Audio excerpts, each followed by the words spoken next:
Hello and welcome to Talkin Baseball, maybe the most important episode of the year.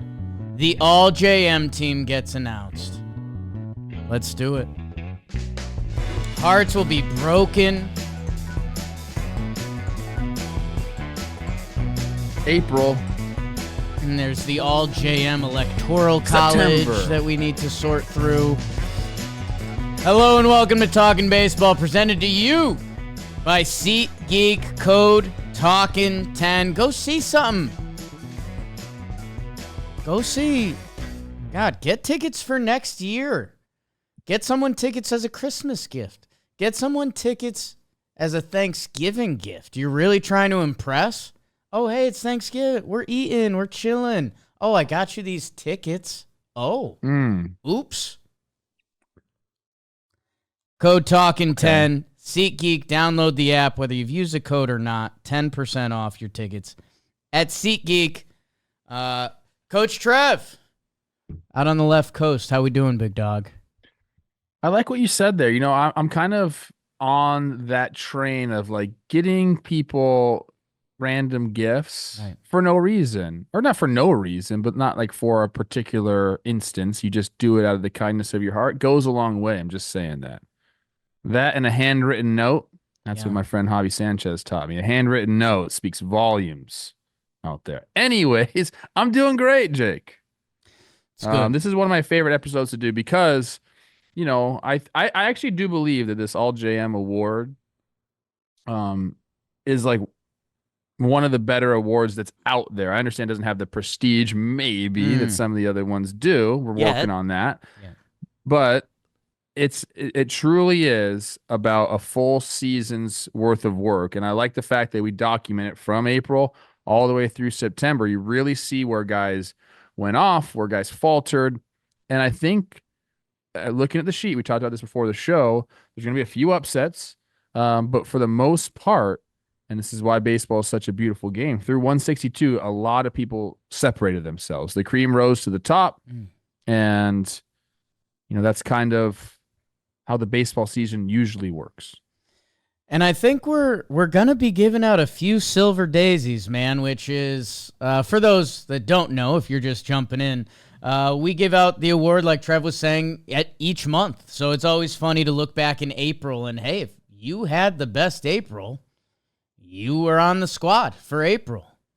That's always the craziest month is April. Right. It's the first month of the year. Anything like Aaron Judge did not make the April team. So he won't be eligible for a Silver Daisy, even though he had a fantastic year, and I could see him on the final team.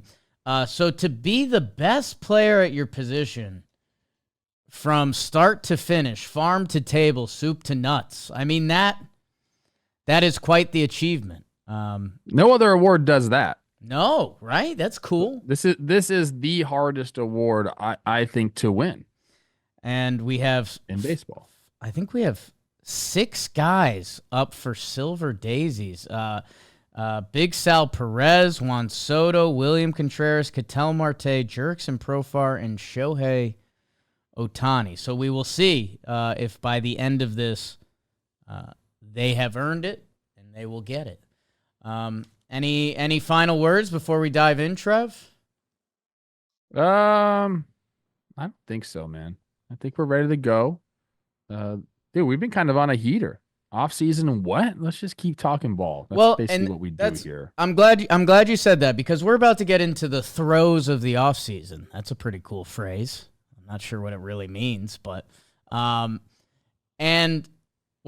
when we get to AL first base, we're going to highlight someone who had a fantastic year. Little spoiler, Vladdy killed it at American League first base. And this is kind of the final moment to be like, dude, Vladdy did the damn thing this year. Like, he is back to, like, an elite player. And, dude, it kind of sets up the storyline. He's going to be one of the storylines of the upcoming season. Yes. Maybe even this offseason if, like, 1 or 2 rumors or reports or contract negotiations go sour. So Blue Jay fans might not like that part of it. But it's a good kind of final time of the year to highlight some of these guys. Are you saying what? This is the end of 2024 baseball talk. We're going to be moving on after this to the off season, to next year. This is kind of the one way to wrap it all up. I think for individual players, like the Dodgers get to be the Dodgers are the champions, until next World Series, essentially. For these guys, this is kind of their final huzzah. Like, you did it. Take these numbers to arbitration or free agency or wherever you're going and enjoy it. But this is kind of the last hurrah. So you know what's funny is this. It is true because November, like right now, for the guys that didn't make the postseason, this is when it starts again. Like guys are back in the gym. Guys are, kind of like this is where you take that little bit of time off, the 3-4 weeks off. You let your body rest. Now you get back into the gym and you say, where is my body at? They do a bunch of tests, mobility tests, strength tests, and you start getting ready for 2025. This is the time. So we're basically like ball players. We are ball players. God, I have some questions about your body tests, but I think we need to get into this. And we usually start, because it's Friday, it's Wednesday, it's Thursday, in the American League, the all-JM AL team. And we start behind the dish, and like I told you, Big Sal, those Kansas City Royals and everything they did this year and how much Salvador Perez was a part of that. Through the year, he was fending off, Adley Rutschman, who started off looking like Adley and then finished in a tough spot this year. Yainer Diaz, Shea want to swing from the Langeliers, ends up with 29 home runs. And Big Sally, something that was so impressive, not only was he catching, but he was playing first base. He was DHing. Like, he was out there every day. That landed Salvador Perez with 27 homers, 104 RBI, 271, 330, a 786 OPS, 115 WRC plus, 3 to 2.5 WAR, depending where you land. He didn't finish as strong as his season was going for a little bit there. And Trev, I think someone else did. And for a lot of the reasons I just mentioned, I think Big Dumper is going to swoop in at the end. Yeah, so Sal he won every single month. He was in line for a silver daisy. He was the top catcher at the in the AL League from April through August. And then September happened, and that's what we talk about with this award. I mean, it is a full embodiment of your season. So Cal Raleigh in September, he snatched it, dude. Yeah. It's exactly what he did. He hit 286, 379 on base, 531 slug for the 910 OPS. He hit 7 homers in that last month. He drove in 20 runs in that last month. He also just won the Gold Glove, which, we take into account defense and just all around play in this award, where it put him above. Sal did not have a great end of the year. In fact, his September and October, he hit 239, 297 on base, 623 OPS. The slug was gone. He had 2 homers in that month, and he had to keep it going for one more month, and he didn't do it. And yeah, like you're talking, what's your vote right now? It's for Big Dumper Cal Raleigh out there in the Pacific Northwest. It's the catching position is one of the slightly more unique ones. Like, obviously, I mean, the defensive side of the ball matters a little bit more. Cal Raleigh is one of the best in the league as a defender back there. Big Sal, I think some of his metrics are fine, but I think it's where, for me, the vote ends. Cal Raleigh had 19 games at DH, 135 games catching.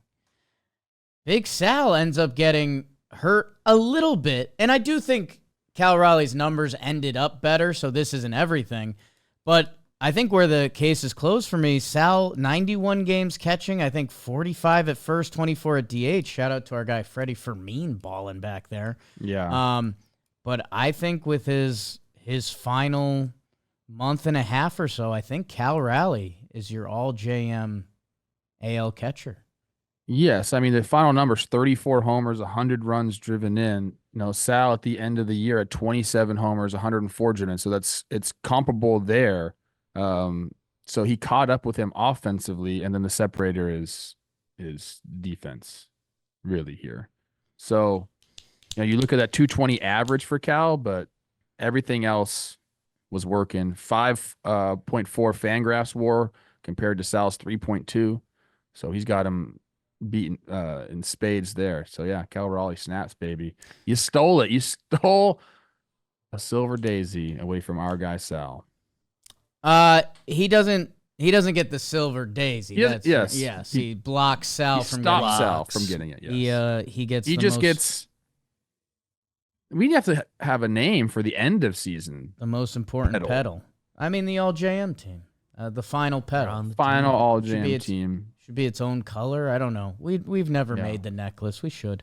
Shout out to Yiner Diaz, who was great this year. Adley Rushman and Austin Wells with the just miss. We'll check in on our AL catchers like next year. That's what I'm saying. That's why this exercise kind of blows my mind. Congrats to Cal Raleigh and the Seattle fans, who we've taken probably too many jabs at in the past month and a half or so. He did strike out a ton. But hey, 34 homers is just no joke, and not almost double the walks as Big Sally, but I mean we track walks now.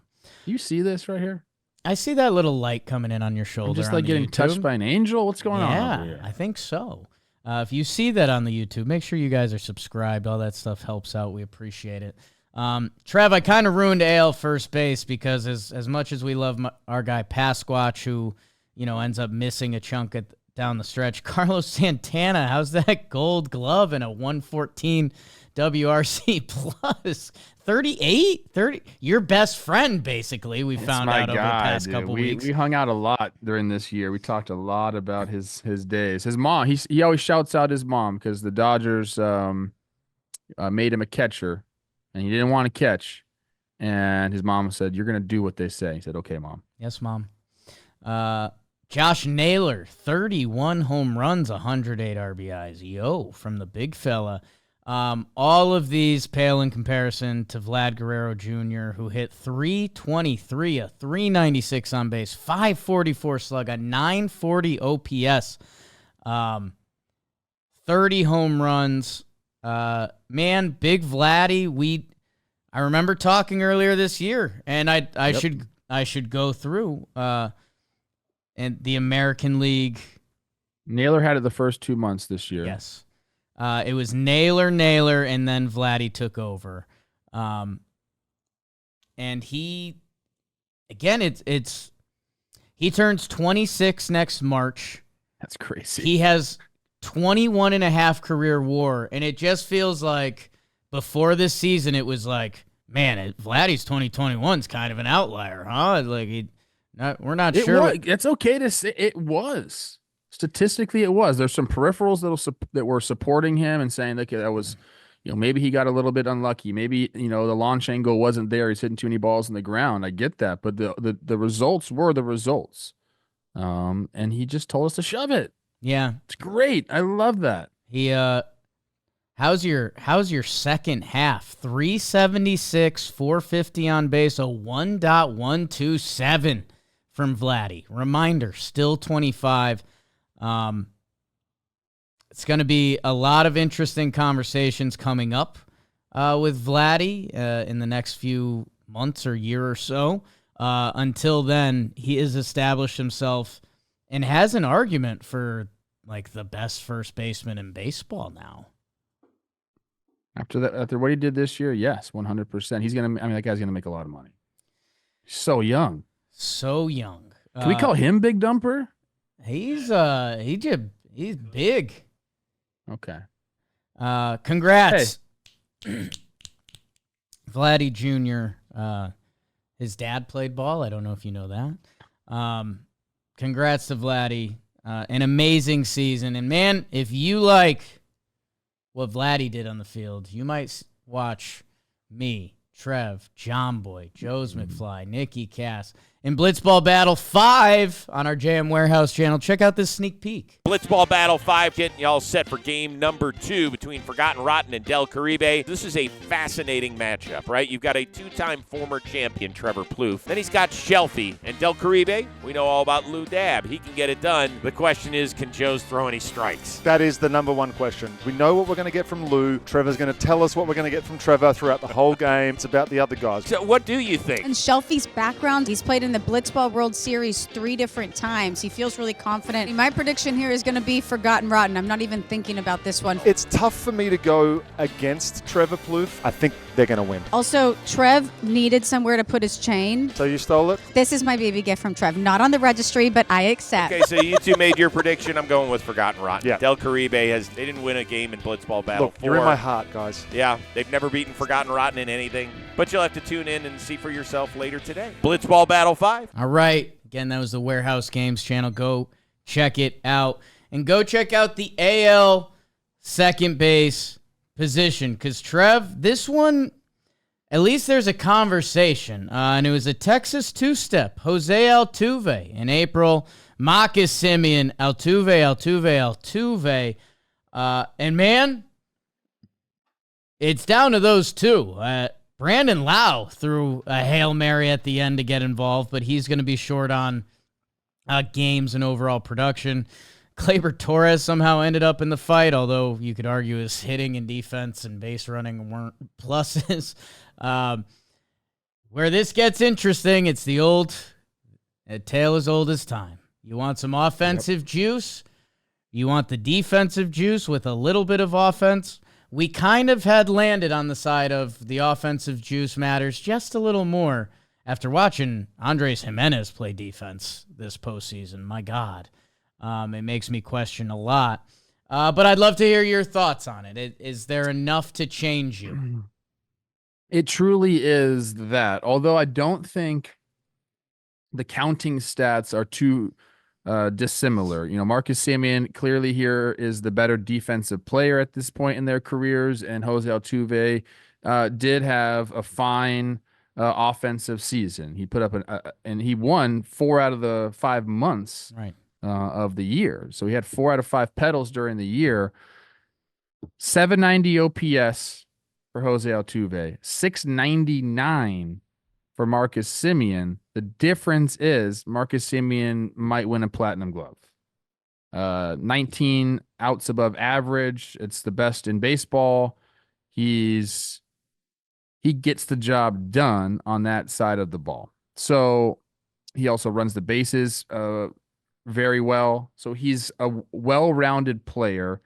The slash line for him doesn't look great, but like I said, like the counting stats they're not crazy off, and I'll give you guys some of those numbers right now. I mean, Jose Altuve hit 20 homers, Marcus Semien hit 23. Jose Altuve scored 94 runs, Marcus Semien scored 101. Jose Altuve drove in 65, Marcus Semien 74. So, like Marcus Semien, more walks. Jose Altuve has more strikeouts. Altuve stole more bases, but I believe Marcus grades out better as an overall base runner. So I think, you know, as I'm saying all these things, we're counting defenses 100% Marcus. Counting stats are close enough or even could lean Marcus. It's just the slash line that really is leading for Altuve.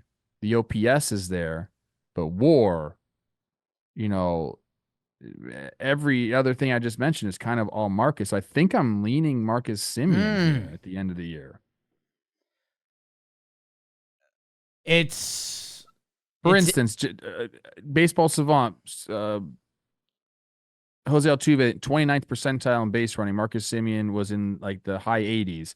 Fielding run value, 11th percentile for Altuve. Marcus Semien is in like the 99th percentile. Right. So like we're talking all around ball here, especially I think second base, middle infield. I think you do have to take that into consideration more than other positions. Like these are supposed to be your all-around ball players. You need strong defense up the middle. These guys are supposed to run the bases.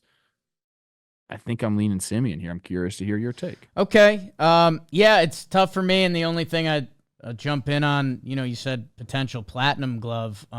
Jimenez got the gold glove from him, so I don't if that happens, that's true. It'd be a nice point little, right there, Jake. Be a nice little baseball quirk, but and we've seen shit like that happen. But which I guess that would be my thing. Jimenez, his stats are a tick. His offensive stats are a tick below Semien, but that guy, he plays defense and runs the bases too. For me, it's too much of a hurdle of Altuve bats leadoff on the Houston Astros, and so does Semien a lot of the time, or at least towards the top of the lineup. Let me double check before I make Texas Ranger fans mad. Yeah, I mean, he was leadoff throughout the whole year, so it's just tough for me that, like, I think Altuve only had 1 month where his OPS wasn't in the 7s or higher. And I think Semien only had 1 month above 7s in the So, like, that's tough, man. Marcus Semien, I know the defense is great, and I guess it taps into a little bit of my analytics binder of, like, it's just tougher to find hitting. But, I mean, for only 1 month of this season, 2 months was Marcus Semien a plus offensive player. Otherwise, May, June, August, September, that's tough for me. I realize the defensive value and up the middle and all that all the old adages that I do believe are true. And if you watch me rant and rave about the Yankees, I'm talking about Gleyber Torres and stuff like that. I get that. I think what Jose Altuve did is more valuable and more transferable to any team. Like, any team could use that offensive production from Altuve and needs that offensive production from Altuve, where, I think even the Texas Rangers offense this year was looking for a little more juice, and they didn't really have it. So I will cast my ballot for Jose Altuve. I understand. I'm going to come at you a little bit. Good. Sounds like a Yankee fan, valuing offense over the defense. They Does. ended up snake biting you guys a little bit there at the end. I'm fine with that. This is close, and I do think that we do sometimes really have trouble deciding where we want to go. When we're talking about guys that are better offensively inclined and guys that are better defensively inclined. I do want to apologize. Andres Gimenez had 21 outs above average to Marcus Semien's 19. So give it to him. Well, because I think Marcus's overall counting stats were similar or better than Jose Altuve's. The only thing you're going off of is the OPS. So what do you value? Right. Like end of the year numbers, the counting stats were there, and Marcus played in a few more games, but I believe there was very similar there. Let's see. Marcus played in 159 games to Jose Altuve's 153. We do take into account games played too. Guy was posting. Sure. When you say all the counting stats, I mean, Altuve did steal 16 more bases. 14. I've never been a math guy. 22 Good minus math. 8, 14. Yeah, you're on that. That's really the only one, unless you want to call. I mean, it's hits, overall hits. Obviously, that's why the slash line is higher. Sure. Doubles, Jose had 31 to Marcus's 27. But like I said, homers, runs driven in, RBIs, walks. Marcus had less strikeouts. Yeah, I mean, I guess, I could almost spin that with how different the triple slash is. Altuve hit 295, Semien hit 237. Altuve got on base at a 350 clip. Semien at a 308 clip. Like, his final season OPS lands at 699 compared to Altuve's 790. That there were days that Semien's offense hurt his team. And there's days Altuve's defense hurt his team. So I get it, and is it time to kick it to the great Jombino? It is. We'll move on. We'll hear back later who Jimmy I'll send the says text. he wants there. I'll send the text. But don't say who said what. He's always going to side with you. Altuve. Can I put them in alphabetical order? You want me to put Semien first when I send the message? I'll put Semien first. I don't know. I don't want you accusing me of like brainwashing. Simeon versus propaganda for all JM. The text is sent to Jomboy. We'll circle back on second base. Third base, Trev. A position that has tormented this program. We've lost hours to it because there's been some absolute studs. Alex Bregman, slow start to the year, bounced back, and we're going to talk about him a lot in the upcoming weeks. Rafael Devers has an argument for one of the best hitters in the game, has improved his defensive prowess. Jordan Westberg got off to an amazing start this year, and it was like, oh, okay. Okay, Orioles, what do you got here? What'd you just pull out of the bag? The guy who has won it every month since May, except one, when Devers had a hot July, hot summer. It's Jose Ramirez, Trev. And again, this is what I like about this episode, because where the final numbers have landed is disgusting. That's for Jose Ramirez right there. Yeah, it's not even close. For being honest here, you can talk about Devers being offensively inclined. Jose Ramirez had a better offensive year than him. 39 homers to 28 homers, 114 runs to 87, 118 RBIs to 83. Stolen bases aren't even close here, guys. 41 stolen bases for J-Ram. He almost got 40-40. It's crazy he didn't get 40-40. One homer away. Aaron Boone will rip his arms off and then somehow throw him, I think, with his feet. He'll throw the arms with his feet if you call Jose Ramirez underrated. I don't think he is underrated. I think he is properly rated around baseball. Everyone knows what kind of guy what kind of dog this guy is. Snaps for Jose Ramirez, man.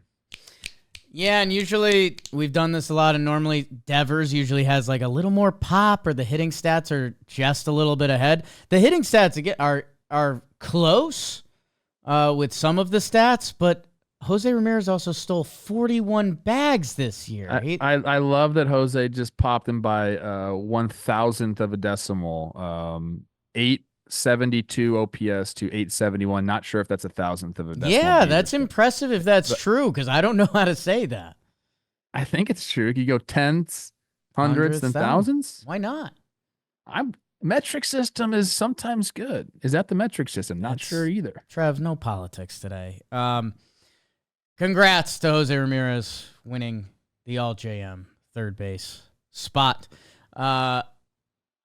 Shortstop, Trev, is somehow a quick conversation. Yeah. Sorry, Gunner. It would have shocked you if you heard that with the start to the season Gunnar Henderson had. And then he kicked it back to Bobby Witt. And then it was Gunnar again. And remember, it was, are Gunnar and Judge going to chase this AL MVP together? And then Bobby Witt Jr. came in and said, like a rocket, bro. No, dude, like I'll compete with Judge. Insane final numbers for Bobby Witt Jr. 32 homers, 125 runs, 109 RBI, 31 stolen bases, 332 Trev, 977 OPS. When you see these final numbers, and it's like, 977 OPS, that's for the big boys. That's Jordan's season. That's Judge. That's Soto. That's all the big boys. When you see Bobby Witt run and play defense at shortstop, and you, with those offensive numbers, that doesn't happen. No, he's a special player. I mean, I think we all were a witness to that. Obviously the big deal before the season gets started, massive payday. And, I think sometimes you worry about stuff like that. If you're a fan of a team, like, hey, this guy better be good. We just gave him a ton of money. And Bobby Witt is, from all accounts, a very good person, hard worker, kind of like checks all the boxes. And then you go put out the results on the field as well. And we got a new face of baseball. One of the faces of baseball for years to come will be Bobby Witt Jr. He's kind of a good-looking cat too, for being honest. Oh, yeah. So he really does check all the boxes. The way he runs, the way he plays defense. He's got freaking lightning in his bat. there's not much to be said. I mean, Gunnar, you're a freaking stud. Gunnar, you're one of my favorite players in all of baseball to watch. And basically, if you're a good shortstop, I like you.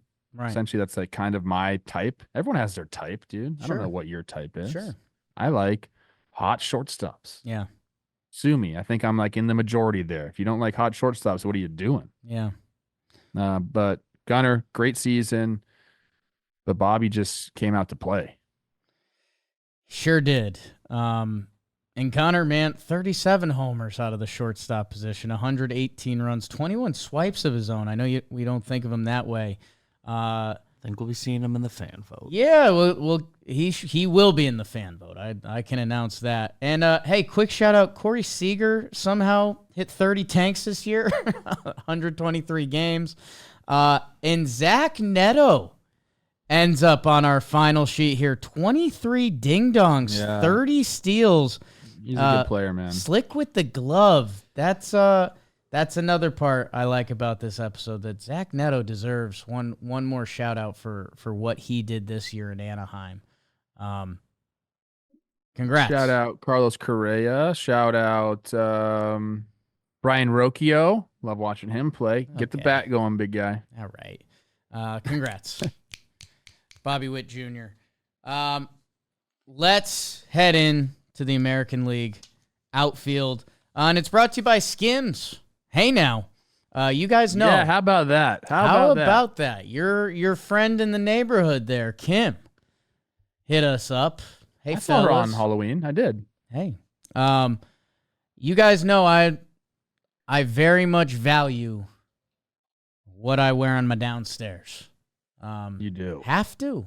Probably Have more than to. anyone I've ever met in my life. Have to. It's important.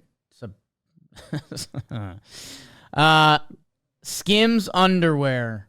It's kind of like a confidence company. Like, that's kind of what they've built things on for the ladies and the fellas. And now that they're in the men's game, I think we got a Bosa brother that's involved. Trev, you're highly involved. I'm highly involved. That go check it out and get yourself a pair of Skims. Shop Skims Men's at skims.com. Let them know we sent you. After you place your order, select podcast in the survey. Select our show in the drop-down menu that follows. Trev, you raised your hand. Let me sell this for you, okay? Because I also enjoy, a nice boxer brief. And they sent us a couple to get familiar with the product. Did I see Kim on Halloween? Yes. Did we make eye contact? Yes. That's all I'm going to say. So the one thing that I look for, you have to have this has to be a quality garment, which this is. It's very nice, doesn't ride up, but the logo is suppressed. It's not like an in-your-face logo. That's nice. And for me, that's big. Yeah. I don't like wearing, the underwear brands that have massive logos there. I think it's like not that great of a look. Skims, like, again, it's like embroidered. It's the same color as the shorts that you get, so you just don't see it. And I think that is a selling point for me, at least. And I'm just putting that out there. I have them on, and they're great. Thank you, Trevor. Let's get to the American League outfield. Outfield's always tricky because there's 3 positions out there. You need a center fielder if you're new to this program. That's kind of we got one. That's our rule out there, and I do think we have one. And we had one in April. It was Juan Soto, Mike Trout, and Kyle Tucker. That's a pretty damn good outfield. Wait, what about Brenton? Oh, this is the AL. Sorry. This is the AL. Come on. Keep Brenton Doyle's name out your mouth for now. It was then Aaron Judge who continued to stay there the rest of the way. Juan Soto continued to stay there the rest of the way. That Yankees outfield, huh? Kyle Tucker ended up sharing the spotlight with Jarren Duran for a few months there. And for the last 3 months, it was Duran, Judge, and Soto. I hate to be rude to my Red Sox brethren. I know that Judge and Soto are going to be back on this list. What those two did out there this year, I guess I'm assuming Jarren Duran, but I haven't deep dove into the numbers. I guess who else should I be looking at, Trev? I think, look, there's some guys that had really good years this year. I think it's time. Okay. The results are in, 90% of the votes have been counted. And I believe that we're going to stick with the guys we've had for the last 3 months. Aaron Judge is going to be our center fielder, people. He's going to win the MVP. Fangraphs had him at 11.2 WAR this year. Yeah. Holy shnikes, this guy had an incredible year. Also, hey, how about the freaking spotless record on the base running? 10 swipes, no caught stealings for old Judge. So let's get snaps to the center fielder and Aaron Judge. Where were you in April, bro? Yeah. One of the biggest mysteries of the year. This guy was a below average hitter in April. He was around it. Around okay, for Aaron Judge, major league average is like for him. Horrible. He had a rib injury coming out of camp. People were wondering about that, but that's how the cookie crumbles. He punted April and said, "I got it, don't worry." Yes, and then I think we definitely have Juan Soto on here. And if you're looking around for our third guy, Juan Soto snaps to you. Another incredible year. If you're looking around, Jarren Duran is the guy. Yeah. I don't think there's anyone that's really challenging him for that third spot. If you want to go by WAR, he's got 6.7 F4, 8.7 B WAR. Nobody's even in the realm of that other than Soto and Judge. The numbers are there as well. So I just think I think that we're there, man. 34 swipes for him. 21 homers. He's can do it defensively. He can run the bases. He had a great offensive year as well. I mean, 285 average, 342, 492 for the 834. When you can do all those things that we said and still have that slash line, like you're going to probably be in line for a pedal or an all JM team. 160 games. Yeah, he was out there. Cora called him out, set the tone for this team, set the table, and he did. The extra base hits are crazy. Jarren Duran led the league in doubles and triples. Yeah. Extra base hits, quick math right there. That's 69 between homers and doubles. Nice. Plus 14 is 83. Extra base hits is insane. That's the most. People want to get to 60. That's the most since Dom DiMaggio. 60 extra base hits, you're doing great. And yeah, just for anyone, Juan Soto arguably had his best season this year.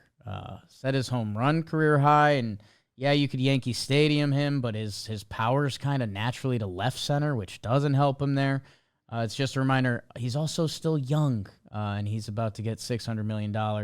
Oh, and yeah, Judge hit, 58 homers with that bad April, and another homer slump down the stretch. 144 driven in.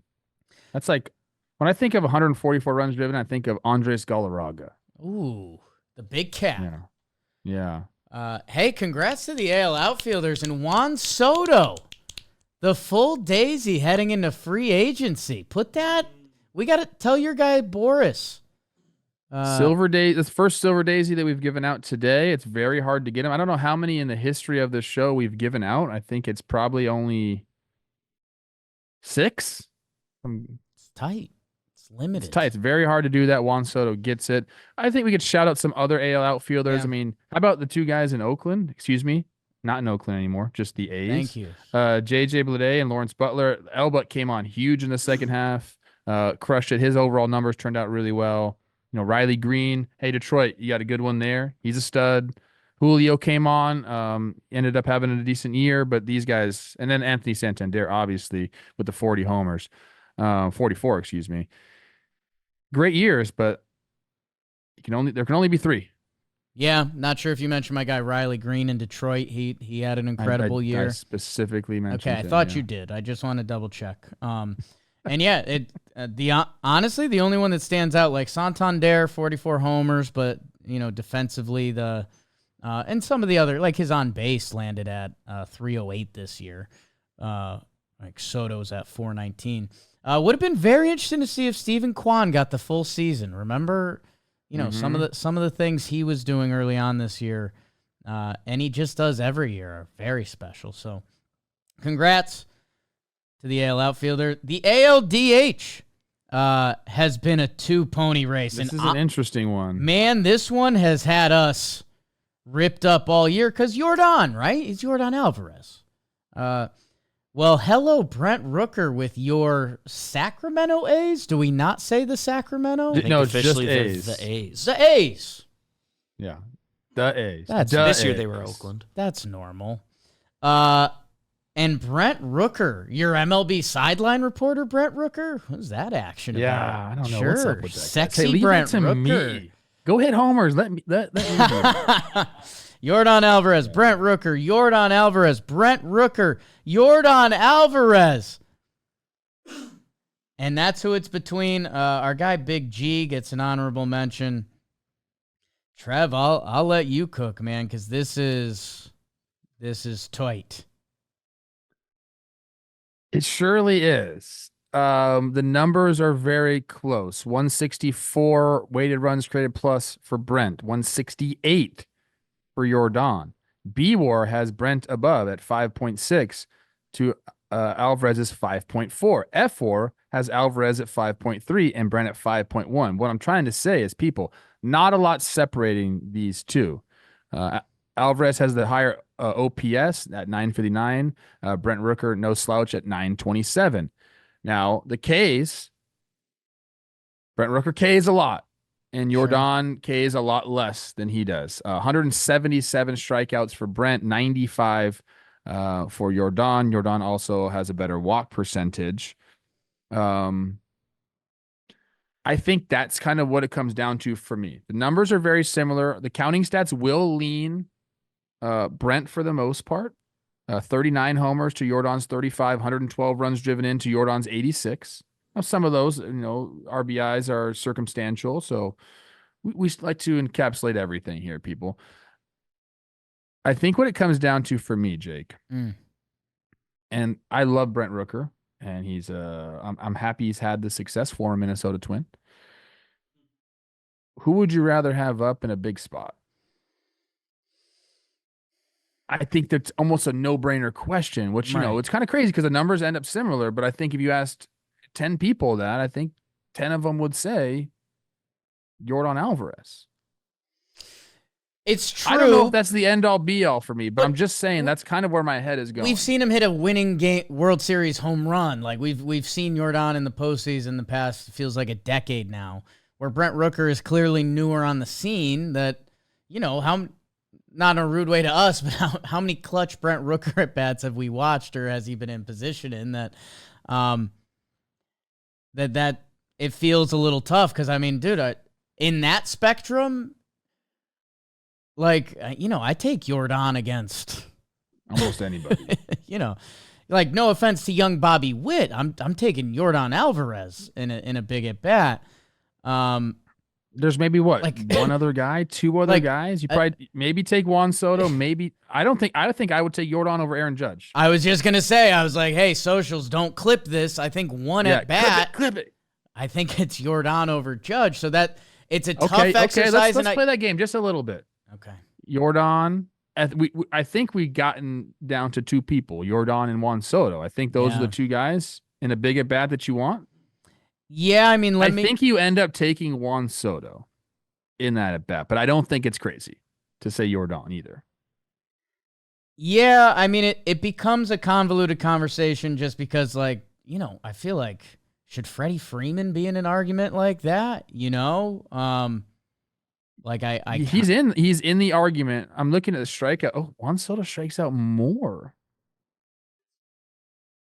than Yordan Alvarez. Okay. Okay. Comment down below the one person that you'd want in a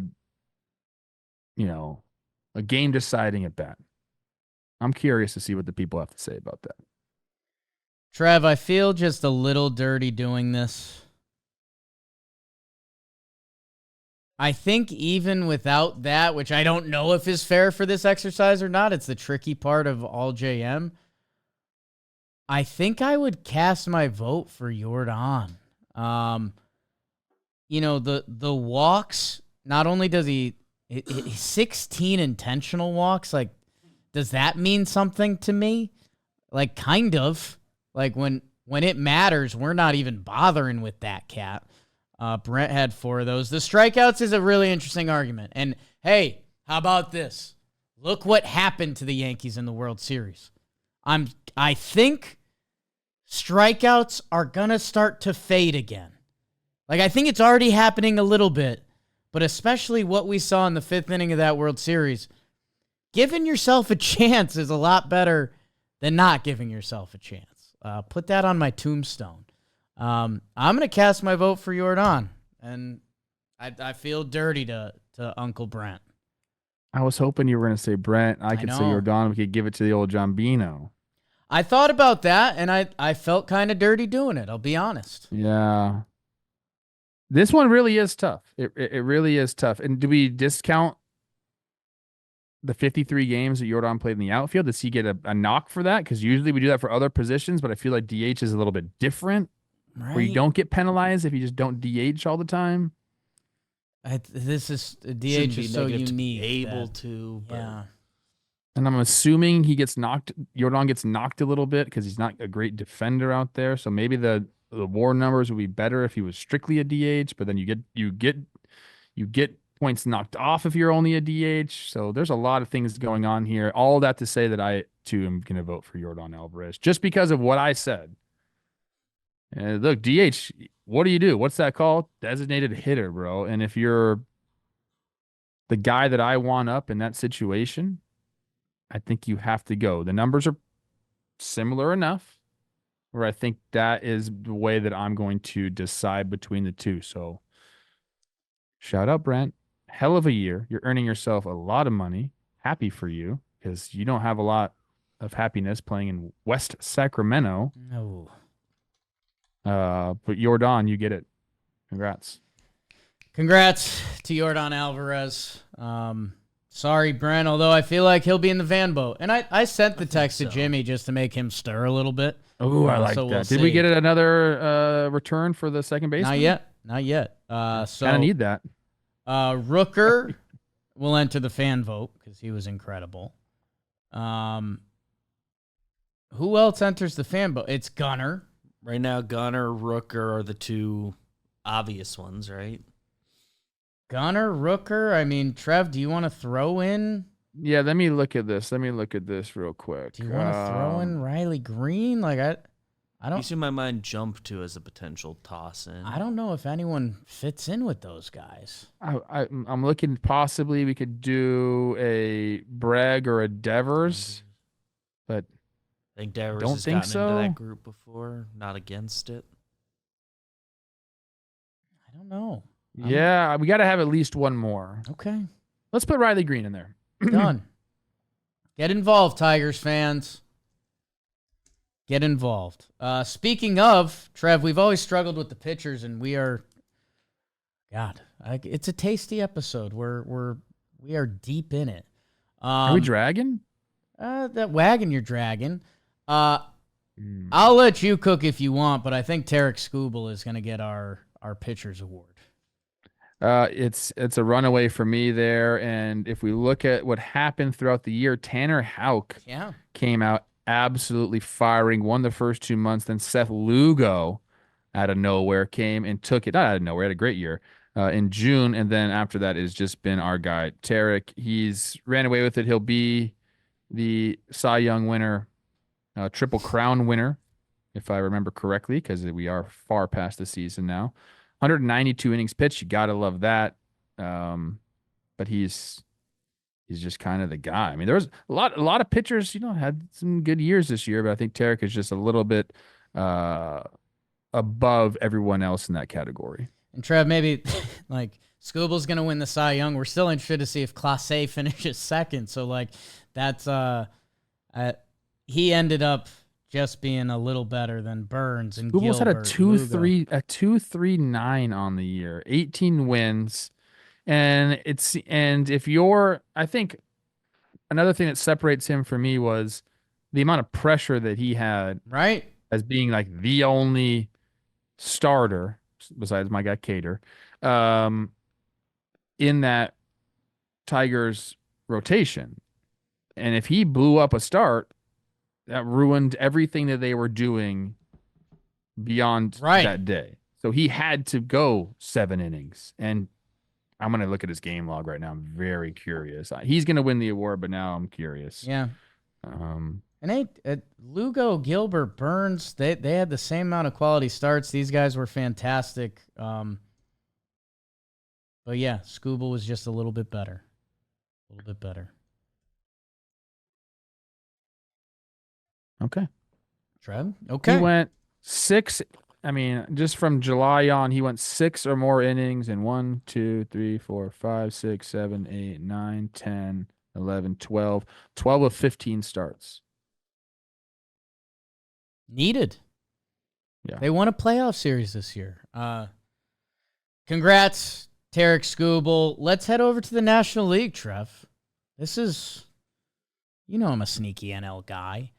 NL's for all the teams that were like Right. awesome, like there's some sneaky bad NL numbers out there. My. Talking to you, NL outfield. Jesus. The National League is brought to you by Mountain Dew. Get off your ass, NL outfield. Go shag some balls. Go hit a little more. Go and do it with Mountain Dew. You roll up to the field. Text your group chat. Hey, let's meet up at the baseball field this weekend. Bring some Mountain Dews. Bring your gloves. Bring some sticks. You're going to have a good day. I can guarantee that. You can't guarantee a lot in this world. Mountain Dew, the refreshing citrus kick, will make you feel like you're on an actual mountain. The mountain is calling. You should answer. Grab your friends. Grab an ice-cold Mountain Dew wherever refreshing beverages are sold and do. The Dew, there's a link in the description. Trev, I remember on the creation of this, and we wanted to be judicious with our Silver Daisies because it is such an elite, amazing feat that, you didn't want it to get watered down over time. I don't think that's happening here because I think a man had an incredible season behind the dish for the Milwaukee Brewers, and you still might be more familiar with his big bro who plays in the same division and was also balling out again before he got hurt this year. William Contreras has run the table. It got nervous in the middle there a little bit. But he came out, and the Brewers are winning games, and is he a sneaky MVP candidate? He had a little bit of a tough summer, but so did our guy Will Smith. Slowed down a little bit this year. A couple of the other guys you consider staples, like Sean Murphy, missed a ton of time this year that he was out of it. William Contreras finishes the year with an 831 OPS, a 5+ WAR depending where you're looking. Kind of every offensive category, he gets the nod at the catcher position, and I don't know what else there is to say. Wow, the snaps are out. Your Silver Daisy, William Contreras. And mind you, what did the Brewers get him for? Don't do the trade. Don't do the trade. Estuary Ruiz, I think that's what it was. Yeah. Oh boy. He's been phenomenal. He's been, kind of like the heartbeat of that team. And to go pole to pole, again, this does not happen very often. I truly believe this is like the hardest award to win in baseball, what we're doing here. And I don't know. There's nothing else to say, but congratulations on your Silver Daisy, man. Man, he finished, I know some of these final MVP votes get a little silly, but 11th in NL MVP last year. I think he's going to be higher this year, that if William Contreras puts up another big year, who he is on the player pantheon, I think we really need to reconsider. And just Brewers devil magic. Oh, we'll get involved in this trade. Why not? Yeah, throw him our way. He had such an interest. I'm looking at his year now, month by month. 952, April, March, 837, May, and June, 535 OPS. But he still had done enough at that point where his numbers were still there. And I think that's important. People who aren't super familiar with this episode, it's not like he was the best player in April and then he was the best player. It's always cumulative. So then he went back 752 in July, one dotted it in August, and 804 in September to October. And really, nobody else challenged him. Will Smith did have a down year. Will Smith has been second fiddle in this award since its inception. but nobody challenged him enough to take it away, and now he's got the Silver Daisy. Yeah, it's been a slight running joke. Will Smith, always the bridesmaid, never the bride. But his months he had a great April, March. I think he just got edged out. And then he really slowed down throughout the summer. I mean, May through August. And then he picked it up down the end, and then he won a damn World Series. So Will Smith doesn't care about your Daisy. Maybe next year. Congrats, William Contreras and the Brew Crew. At first base, Trevor Goof. Another just stacked position throughout the years. Pete Alonso just never gets mentioned, and he hits another 34 home runs this year. But the problem is you've got all these guys that are just incredible all-around first basemen. Freddie Freeman, Matt Olson, Christian Walker, and Bryce Harper decided to come in from the infield. And this year, it started out with Freddie. It went Bryce. It went Bryce. It went Bryce. It went Bryce. What do you have to say, Trevor? I'm going with Bryce again here.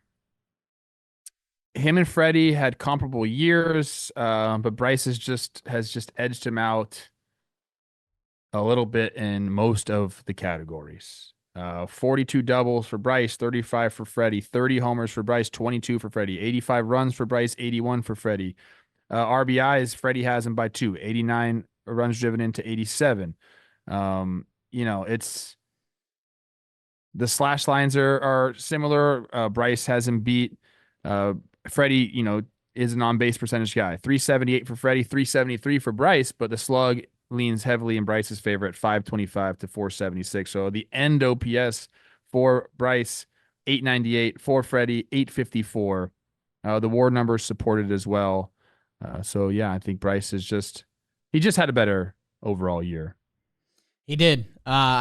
I thought there would be a little more of a discussion. Matty Olson started off slow. Christian Walker gets hurt by the end. Bryce had his kind of non-power surge part of his season. But yeah, and this is what we've seen at this position throughout the years. It's kind of these small differences of who is slightly better. But Bryce almost clears the board with it. And you'll see him high on the MVP voting this year. That snaps for Bryce Harper. How about him just learning first base? Out of nowhere. A lot of. If the Yanks re-sign Soto, a lot of people want to see him make that move, and it's just not that easy. But Harper, no, Bryce is a different kind of cat. Breed, man. He was a catcher. Yeah. Remember that? Yeah. Weird. Dog. Weird. Put him Weird behind to think the about dish that. for a game. He was 16 playing in junior college. Just with more meat than Weird. A kid that age is supposed to have. There's going to be a 30 for 30 on Bryce Harper and all this stuff eventually. Was Harper bigger at 16 than he is now? I feel like he was just a caballo. Yeah, because he was probably going to 7-Eleven and just crushing donuts before. That's what people do when you're 16. Yeah, I used to be in the taquito game. I think that was a replacement lunch. Man, 7-Eleven was no free ads, but 7-Eleven was huge in my life, man. My dad is a pool man. Right. Every day we'd start there. He'd fill up his snacks for the day, and we would. Yeah, man. Congrats, man.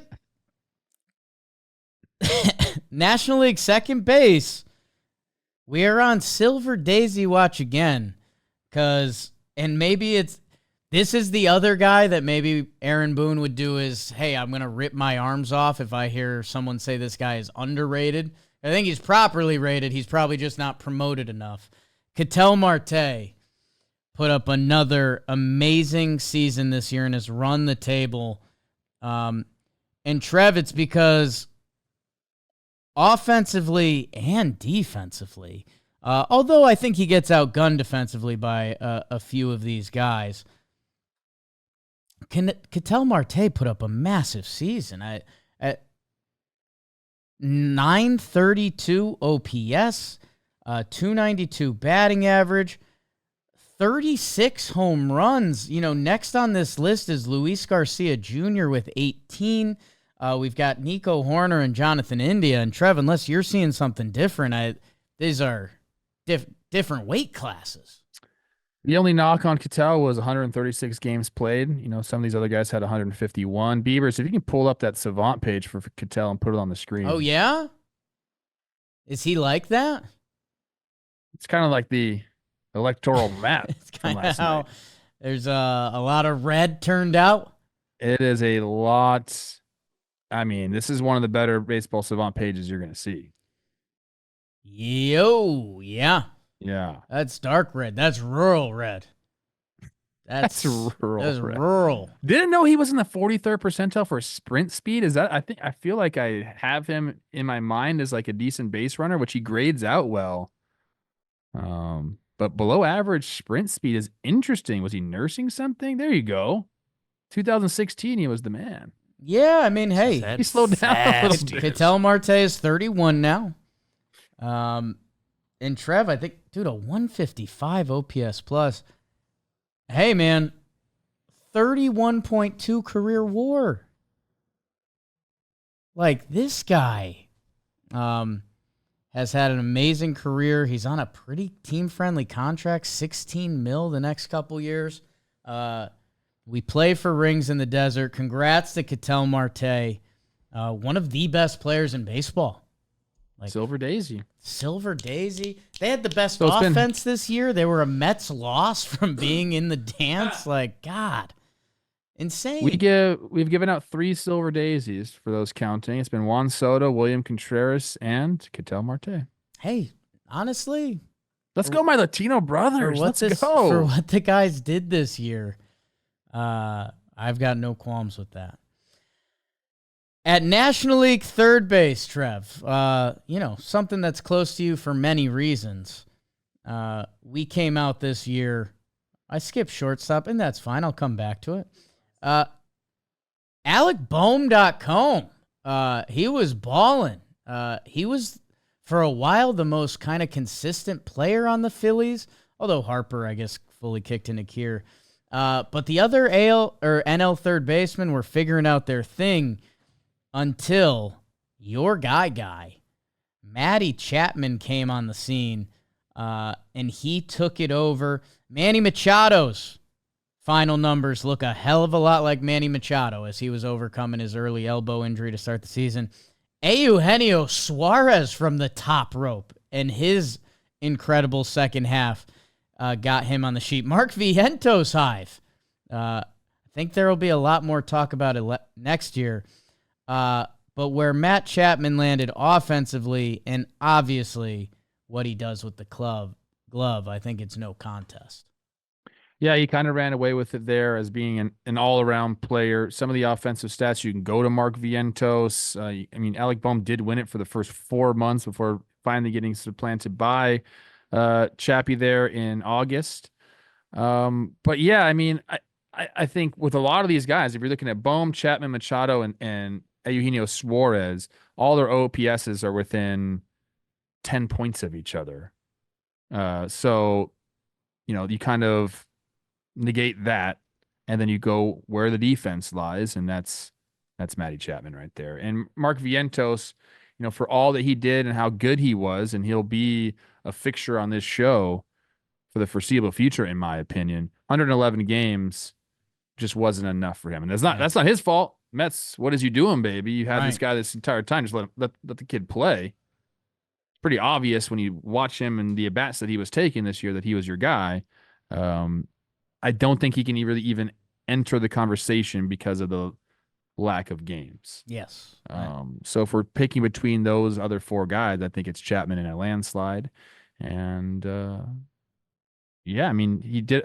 Look, he was on a contract with some opt-outs. He did so well there in San Francisco that they extended him. Said, "You're not going anywhere, big guy." And now he owes me a lot of dinners. I took that guy out a lot. 151 mil? Is that where he landed at? I don't know. Just give me a nice. After taxes, you don't even want that kind of contract. So, how's your crypto, bro? Congrats to your guy, Matty Chapman. Good for him, man. Really good for him. Going from that weird free agency into hopefully becoming a staple of a San Francisco Giants team that they're going to be in the mix this offseason with how and what. We never know. People telling me Willie's a perfect fit there. I think there's a few teams that think that. They just got their shortstop in San Francisco. My guy. Fitzgerald? Yeah. Storielli? Love him. Not you. Gleyber Torres? Speaking of shortstops, man, talk about a talented. Just snap for him? Well, hey. We can shout out the other guys. A couple guys came along the ride. Our guy, Ellie De La Cruz, was in the mix with some pedals this year. I just mentioned Willy Adames and how great his overall season is. Mookie Betts was playing there to start this year, and then he gets hurt. Trey Turner, our guy, always ends up on a lot of these lists, but number 2 in the MVP this year is going to be Francisco Lindor of your New York Mets. Oh my God. Like an 8-WAR season, the defense, the just misses 30-30. But he was incredible, man, and I'm glad we got to see him play in October too. 100%. I mean, even with dealing with the back issue there at the end of the season, he put the team on his back, which is, nice. How about that one? I didn't even mean to do that. Good job. It's Lindor. Yeah, there are some really good players. You talk about Adames and how much he's going to make in free agency this year. Where is he going to go? He's an excellent player. Ellie De La Cruz will be on this list, and he'll probably win a Silver Daisy at some point. I believe that. He just has all the intangibles to go and do it. But right now, it's a big bad wolf in that group, and it's Francisco Lindor. Snaps for Francisco, not Frankie. 33 and 91 runs driven in, and he was batting leadoff people. Nuts. 67 swipes for Ellie though. Woof. Shout out Mason Wynn and Zeke Tovar, the young NL shortstops on their way to challenge next year. And a shout out to the National League outfield. Yeah, man, this one has been messy all year. We lost Ronald Acuna Jr. before the season. Tatis never fully kicked into gear during the regular season or the end of the postseason.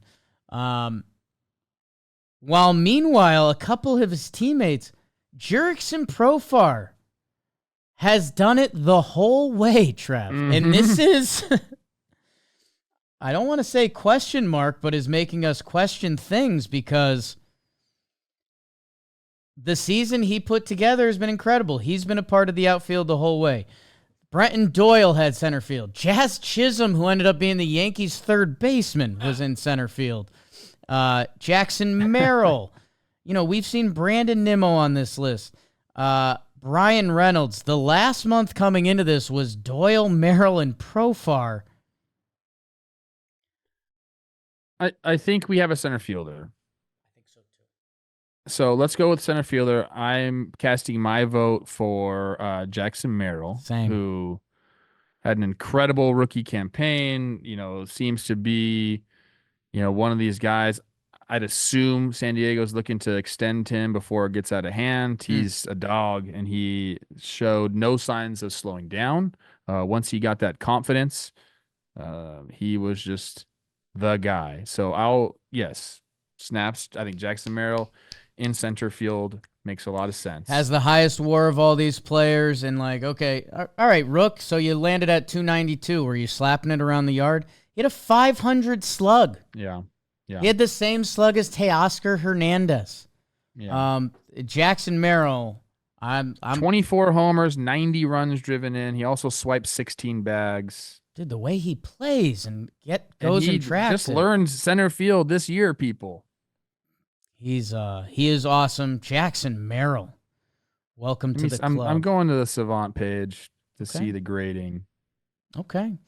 From there, 97th percentile. 12 outs above average. Is that good? 90th percentile in arm strength. He's a dog. It's really good. Trev, who do you want to bring to the table next? Because we don't need a center fielder. We don't need a center fielder, but we can have multiple if need be. Right. The slash line. So for me, outfield, once you get outside of center field, I probably value just offensive numbers more than anything. Sure. Do I want a guy that can play some defense? 100%. Always. If I'm looking at this and I'm saying, who do I want? Who had the best year offensively or one of the best years offensively? I still think our guy Jurickson Profar lands on this list. 839 OPS, 280 batting average. If you're into that, he swiped 10 bags, drove in 85, scored 94, hit 24 bombs. I think we have to give him the Silver Daisy, Jake, unless you could talk me out of this. Like the other guys I'm considering, Corbin Carroll, Teoscar Hernandez, I'm considering. Like what he meant to the Dodgers is a lot. So I think it would be between those three guys for the last two spots. But you got to, what do we say about the Silver Daisy, man? You got to knock somebody off if they're up for the Silver Daisy. And I don't think those guys did enough to knock Jurickson Profar off. I think like the best argument I was going to give was probably Teoscar, and the numbers are similar there, and Teoscar's strikeouts are in a. This is where I guess the Jordan thing from before. If Jurickson Profar's name was Ronald Acuna Jr. with these stats, I think we'd already punch his ticket, and we'd be like, yeah, he's one of the best. What's our hesitation here? And I think that's me. These are so similar, man. It's where the other side of that, even if his name was Ronald or Fernando or whatever, dude, like Ian Happ's numbers are really close. Seiya Suzuki, Brian Reynolds, like all very, very close. All these guys are in such a similar bucket that I think I'm in on Profar because I don't know. Yeah, did they do enough to knock this guy off? I don't think there's anybody out there that knocked him off his Silver Daisy route. I don't see it. Okay, how about this? If I told you had to pick one player between Brenton Doyle and Jurickson Profar, which one player would you want? Because Brenton Doyle had swiped 30. He 30 plays a great swipes. Center field. Best offensive year of his career. Let me tell you something, man. Jurickson Profar made the play of the year for me in left field. He made that shortstop ass Jarrett Jeter throw from left field to who'd he nail? Muncy at third base or something? I forget, but that was a nice play. It was a play of the year. So let me what does he have on his Savant page for defense? Very curious there. Not great, Pop. Wow. Okay, this could be something that sways me a little bit. -7 outs above average. This is the play of the year, by the way. Who did he get there? Why'd you assume it was Muncy, that was the Twins. Bro? That was I was there. That was Ryan Jeffers. I said Muncy. I was there for that. Tough for Muncy. That's insane, guy. I don't Muncy. Look at this freaking play. It's a great play. That's an incredible play. But overall, bad in the outfield. Okay. This is tough. Still has the WAR on his side. I'm not in on Profar yet. He still has the WAR on his side, Jake. I'd rather have Doyle. You think Brenton Doyle did enough to knock Jurickson Profar off the Silver Daisy? Brenton Doyle was on the squad last year. I still need a third outfielder. I'm just saying, I'm trying to be as honest as possible. What Brenton Doyle did this year with 30 swipes and the defense he plays, I would take that over Jurickson Profar. Seiya Suzuki? Dude, that's what I'm like. This is tough. I also might be getting too proud about giving out the Silver Daisy. You're saying you're like this. Did he do enough to actually earn one, or was this just an anomaly of a year? You're going the knocked off angle. I'm wondering, did he do enough to earn this prestigious award? And I don't know.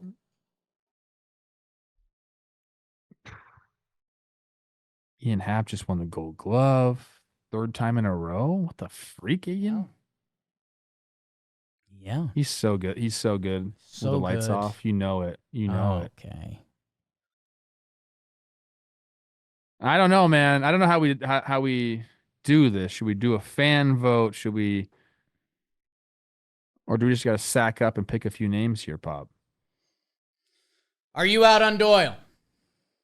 I'm not out on Doyle. This is a very tough lean for me. I mean, I know what all these guys meant to their teams. Teoscar, I think, meant maybe just as much as anybody to the Dodgers this year and what he was able to do. I know he's got a lot of guys that you'd pick in front of him on that team. Right. But I think he really, I don't even know if this is the right word, stabilized that lineup or made it what it was. Right. I don't know, man. I don't know. He had more swipes than Profar, too. Teoscar had 12 swipes. Am I just being rude to Profar at this point? I think I get what you're saying, and I don't mind it because it is. It's a difficult award to win, but I think because if you asked anyone, would you rather? Would you rather change our stance on that? You have to get knocked off, right, to lose your Silver Daisy status, and he has not gotten knocked off. I don't believe that. Nobody ran away with this. War supports him. Dude, the fact we haven't mentioned Jackson Churio yet. Where some of Corbin Carroll's numbers landed after his slow start is insane. If we go by OPS in the NL outfield, it's Seiya Suzuki at 848. Okay. Teoscar is next at 840, and then it's Profar at 839. And if you're a weighted run created plus, it gives Profar the nod because I think a little San Diego effect there. That's how tight this is, and I think you've talked me into casting my ballot for Profar. We've established rules. We can't just all the way give up on those. All the way. Knock them off. A 380 on base, man. Like, an amazing year.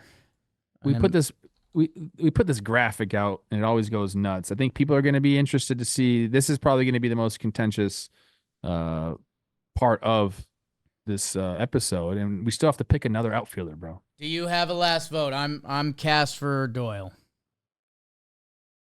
You're cast for Doyle? Cast for Doyle. I'm not going to cast for Doyle, man. Okay. I would cast Teoscar. Okay. And possibly Seiya before I would go Doyle. And I love what Brenton Doyle does out there. Sure. Should we let Jim decide? Yeah. I think this is our last one, and then we'll send Beebs out there to go get him because ignoring my text per usual. Okay. So who do you got? We're not going to be in consensus for the third outfielder. So let him pick that. So you're not even going to give a candidate? I'll Teoscar. Okay. So Teoscar versus Doyle. Teoscar Teoscar versus versus Doyle. Doyle. Yeah, Beebs, if I think I'm going to tell him about DraftKings, the NLDH, and the starting pitcher. If you could go talk to Jimbo, that would be huge. And the DraftKings Sportsbook, you guys might be familiar by this point. Man, it's football season, and the number one place to bet touchdowns is DraftKings. And right now, with code Talkin, if you bet $5 instantly, you'll get $200 in bonus bets. So download the DraftKings Sportsbook app now. New customers use promo code Talkin. Bet just $5 on any wager and get $200 in bonus bets instantly. That's promo code Talkin only at the DraftKings Sportsbook. Well, Beebs, I still want you to go. I did get my first text from Jim. It is about the AL second baseman.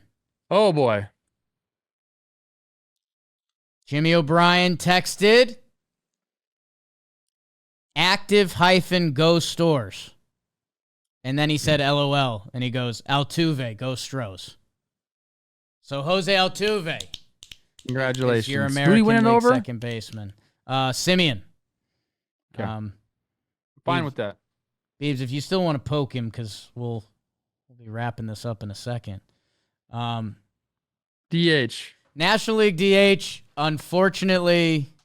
Not snaps, but claps, baby. Unfortunately for Marcel the Bear Ozuna, wrong place, wrong time. Little irony. Because he had a great season.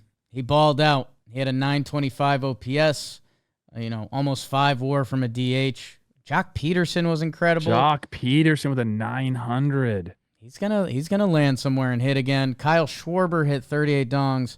But I don't know if you remember this, Trev, but Shohei, 54 home runs, 59 stolen bases. He just missed the Triple Crown by a couple hits. 1.036 OPS. I think we could give it up for Shohei Ohtani. And then, before we get the Jombinos deciding votes, we have to give out an NL pitcher, Trev, and I don't know. It's where pitchers always get tricky. Is this Chris Sale? Is this Zach Wheeler? We didn't mention, by the way, Shohei Ohtani. You just won a Silver Daisy. Just won a Silver Day. He's just wins, man. He wins. He just wins. I think everyone's starting to come to grips with that. WBC, you got it. I mean, next God, I forgot about that. That wasn't this year, it was last year. Okay. Dude, he's coming. He's going to be coming for that Cy Young. That's the only thing missing from his basement nowadays. Oh, there he is. The great no basements Jimbino. No basements in nor LA. Japan, I would guess. Earthquake. Yeah, we don't do we do attics. Yeah. Yeah. Okay. Well, still a basement. Secret room. He'll have a secret room. He has One a of those doors you secret room. push. Yeah. Jim, I sent you a couple texts. All right. Let's bang out starting pitcher and let Jim do. I know, but I can't find the sheet. I typed JM. I typed TB. What the hell is this sheet called? 2024. It's called All Jomboy Media. Sometimes we do JM. Jim, you do the research on the outfielders, and then we'll go ahead with the starting pitcher. This year, it started out as Ranger Suarez's year. He won April, God. May, and June before our guy Chris Sale took over in July and August. Ranger Suarez ended up getting hurt. He's not on the final list here. We love Ranger. He's one of our favorite starting pitchers in baseball, the DGAF king.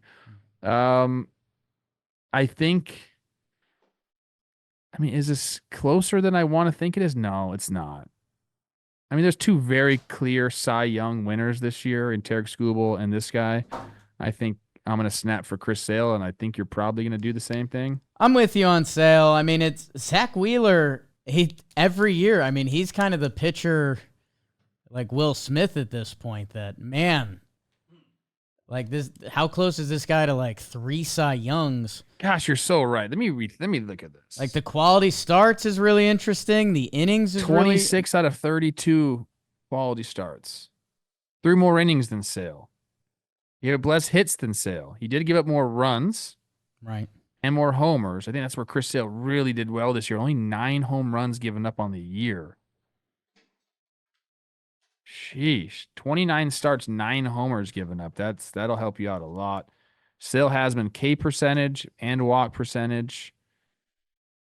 But Wheeler has him in whip. And he's got him in opponent's average. Closer than I thought. I think I'm still going Sale here, but well, I'm an old head, so I'm going for the 18-3 record. the FIP is drastic.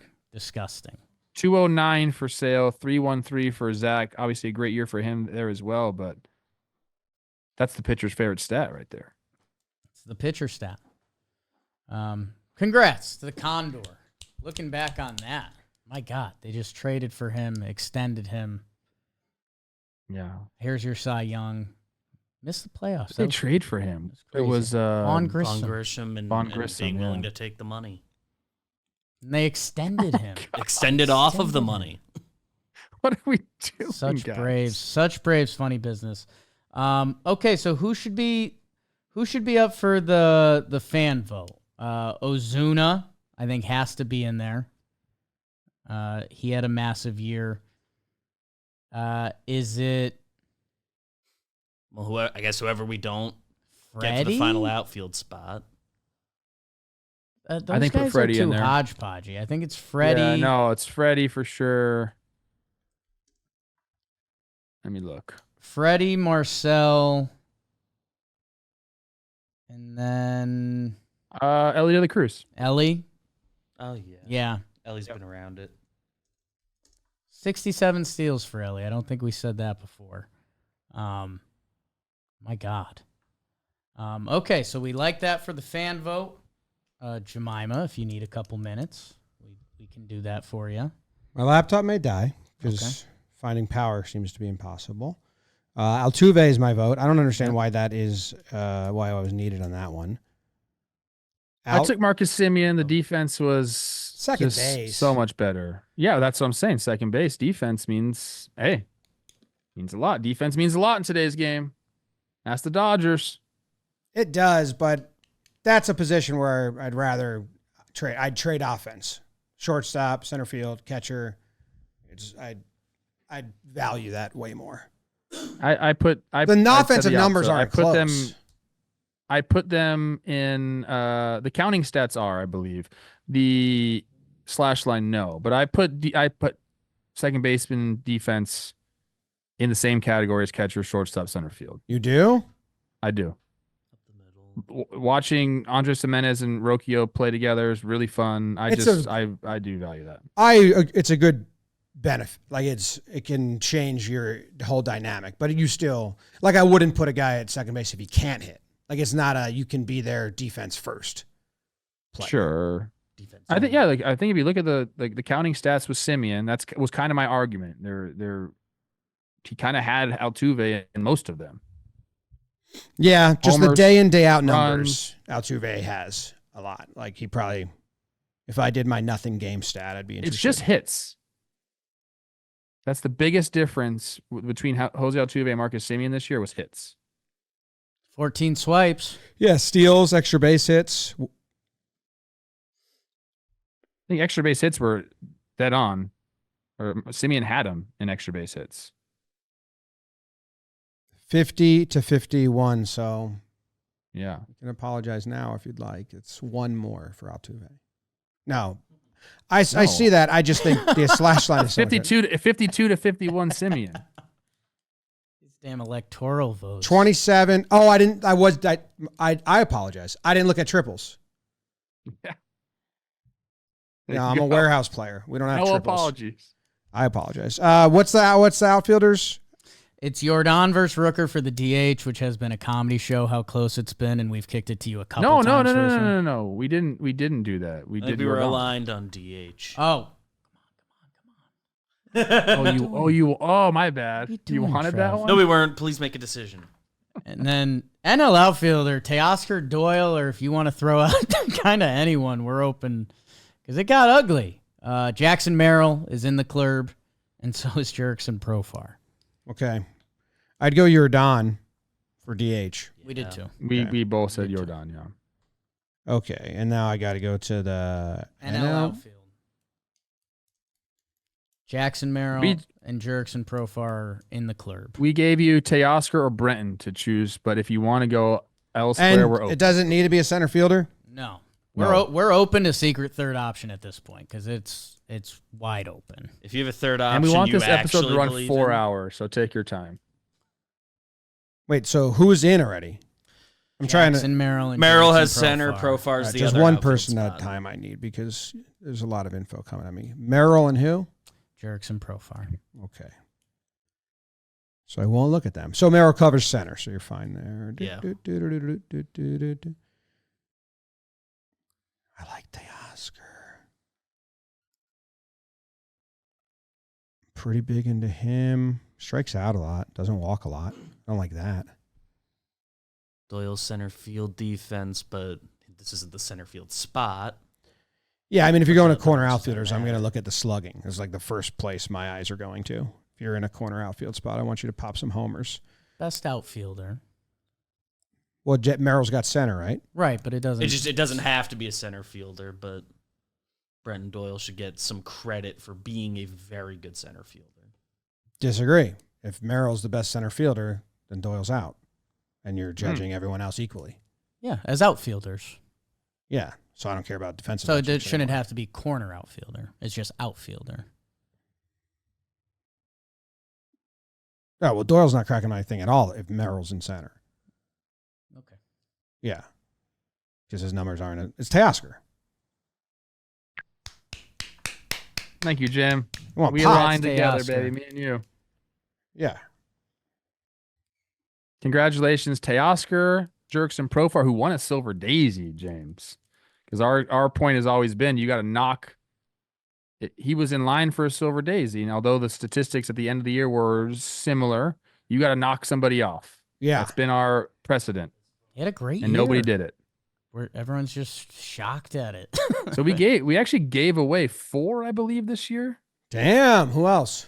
I think there's Shohei more. got it at DH. Shohei. William Contreras got it at NL catcher.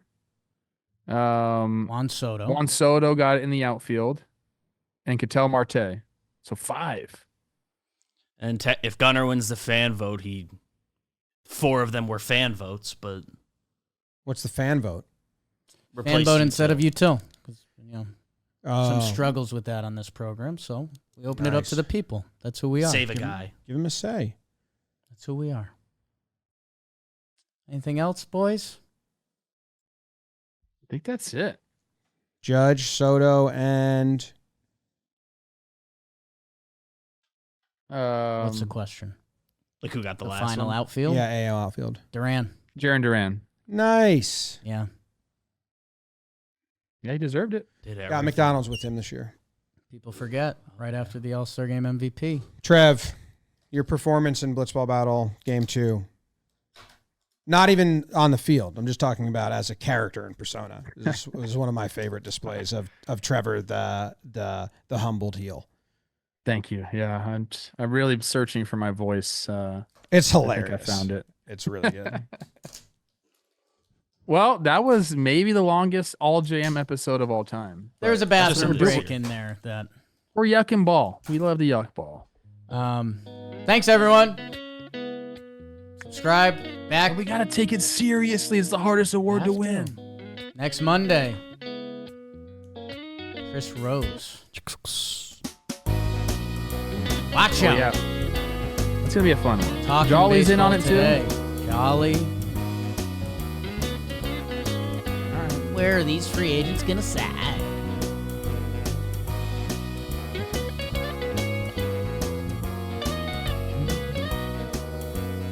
Jimmy O'Brien.